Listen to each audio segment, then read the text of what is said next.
Beyond the brain, the hard problem of consciousness in Islamic and scientific thought. Assalamu alaikum, and welcome to Sufi Essence. For millennia, philosophers and theologians have grappled with the same profound mystery. What is consciousness? We know that our brains are intricate networks of neurons, firing electrical signals and releasing chemical messengers. We can pinpoint which parts of the brain are active when we feel love, when we solve a math problem, or when we perceive the color red. But none of these scientific measurements, no matter how precise, can explain the most fundamental aspect of our existence: the subjective, first-person experience of what it is like to be conscious. The warm glow of a sunrise, the ache of a broken heart, the feeling of I that lies at the core of our being. Where does this come from? Today we will confront what modern philosophers call the hard problem of consciousness. And we will seek an answer not just in the data of neuroscience, but in the timeless wisdom of Islamic metaphysics. We will argue that the very essence of consciousness lies beyond the brain, in an immaterial reality that both science and theology point to in their own unique ways. We will explore the Islamic concept of the soul ruh as the ultimate answer to the hard problem, and we will offer a Sufi path to not just understand consciousness, but to experience its full divine depth. This is a journey to find the I that exists at the core of our being, a journey that moves from the intricate hardware of the brain to the eternal software of the soul. Part 1. The Scientific Conundrum. The hard problem defined. Let us begin with the scientific conundrum, a problem that has left philosophers of mind and neuroscientists at a standstill. The philosopher David Chalmers famously coined the term the hard problem of consciousness, to distinguish it from what he called the easy problems.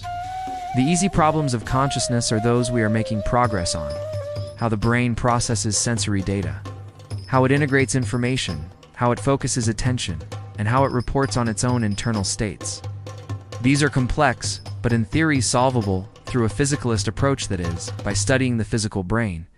But the hard problem is different. The hard problem is the question of qualia, the raw, subjective feels of consciousness. Why does a specific neural firing pattern in the visual cortex give rise to the subjective experience of redness? Why does the firing of neurons in the limbic system feel like anger? We can explain the physical processes, but we cannot explain why there is a feeling associated with them at all.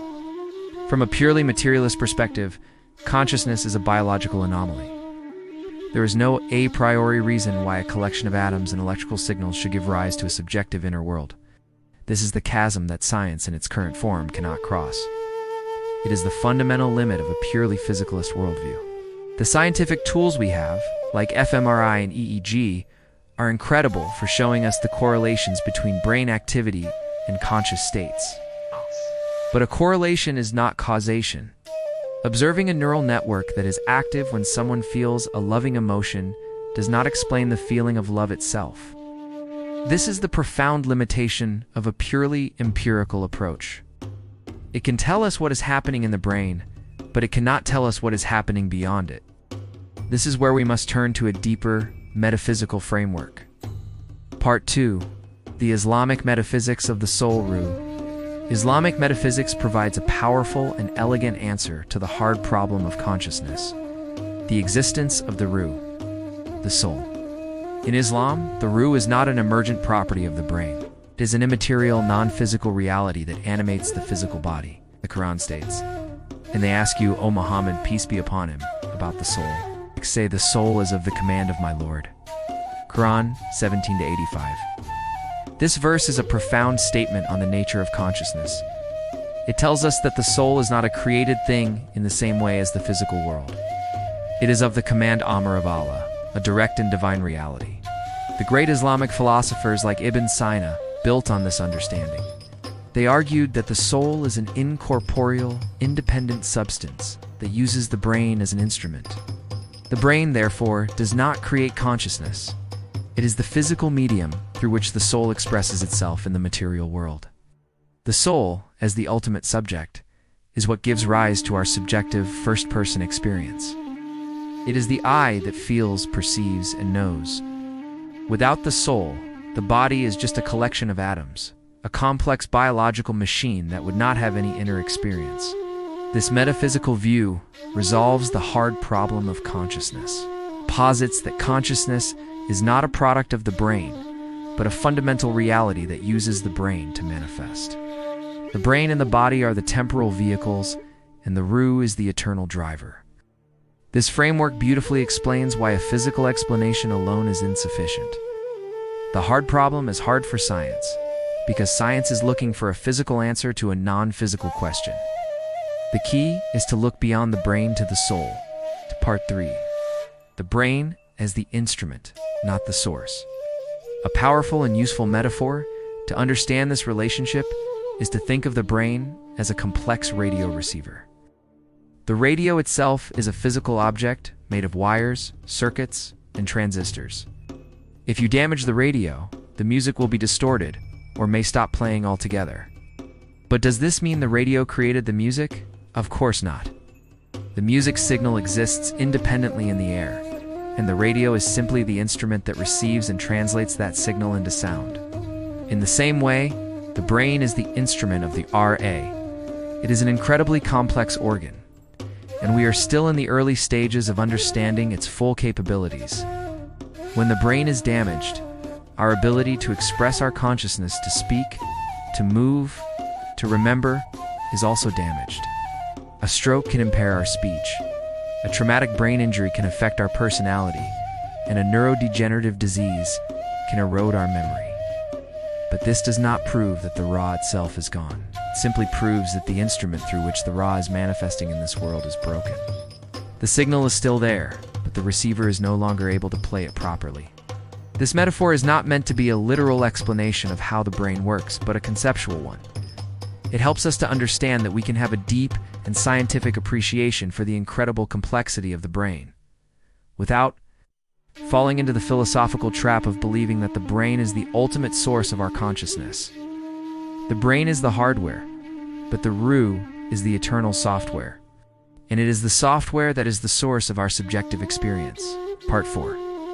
The epistemology of inner experience. The hard problem is also an epistemological problem, a problem of how we know. Scientific knowledge is based on a third-person, objective view. We can observe and measure the brain activity of a person, but we cannot, with any instrument, measure their first-person, subjective experience. The very nature of scientific inquiry is to move toward an objective, universally verifiable truth. But consciousness is, by its very nature, a subjective, first-person experience. It is a world that can only be known from the inside. This is where the Sufi masters provide a powerful and essential insight. They taught that there are two forms of knowledge: knowledge of the mind ilm and knowledge of the heart dak. Knowledge of the mind is intellectual and conceptual. It is the knowledge we get from books and from scientific experiments. Knowledge of the heart, or dak, is direct, experiential, and taste-based. It is the knowledge we get from our own inner experience.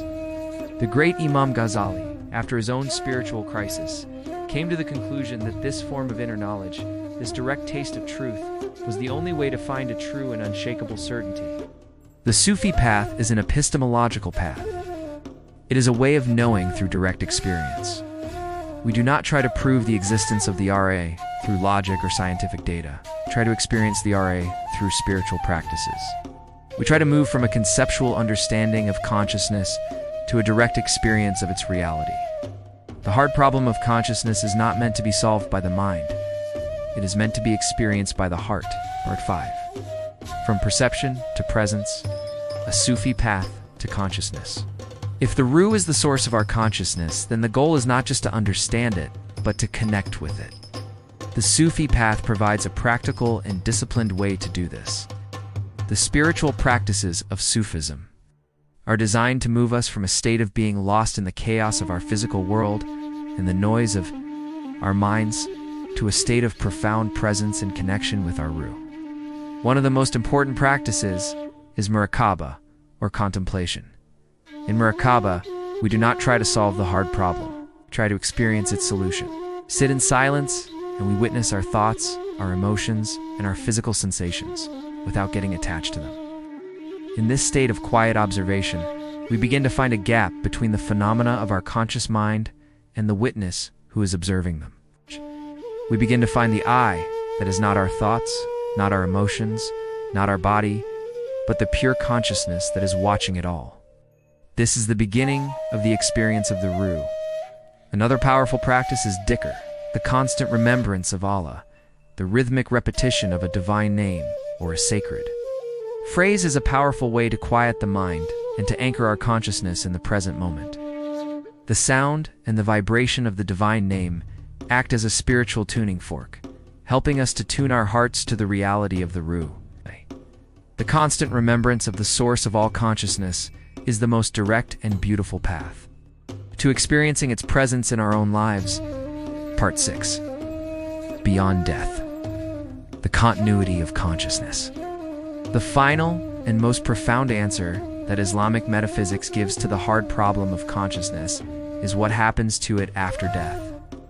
If consciousness were simply a product of the brain, then when the brain dies, consciousness should also cease to exist. But from an Islamic perspective, the Ruh is an eternal reality. When we die, the Ruh leaves the body and returns to Allah. The physical body perishes and returns to the dust, but the soul, the very essence of our consciousness, continues to exist. This spiritual truth provides a profound and complete resolution to the hard problem. Consciousness is not an accident of biology. It is an eternal and divine reality.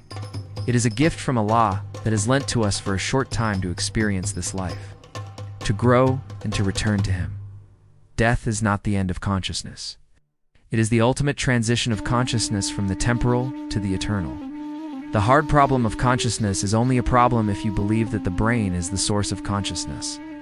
Once you realize that the brain is a temporal vehicle for an eternal soul, the problem dissolves, and a new and profound reality opens up. The journey to understand consciousness is not meant to lead to a scientific paper. It is meant to lead to a spiritual awakening.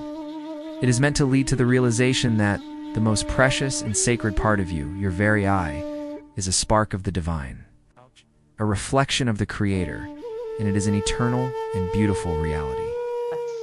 Part 7. Conclusion. The hard problem of consciousness is the most profound question that humanity can ask. It is the question that science, in its current form, cannot answer. But through the lens of Islamic metaphysics, we find an answer that is both ancient and timeless. We have discovered that consciousness is not a product of the brain, but a property of an eternal soul, a Ruh that uses the brain as an instrument.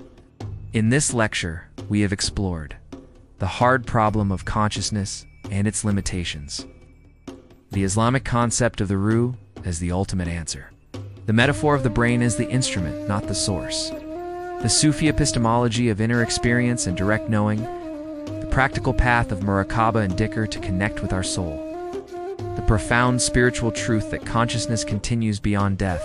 The journey to understand consciousness is not just an intellectual pursuit, it is a spiritual one. It is a journey to move beyond the physical world of the brain and into the eternal reality of the soul.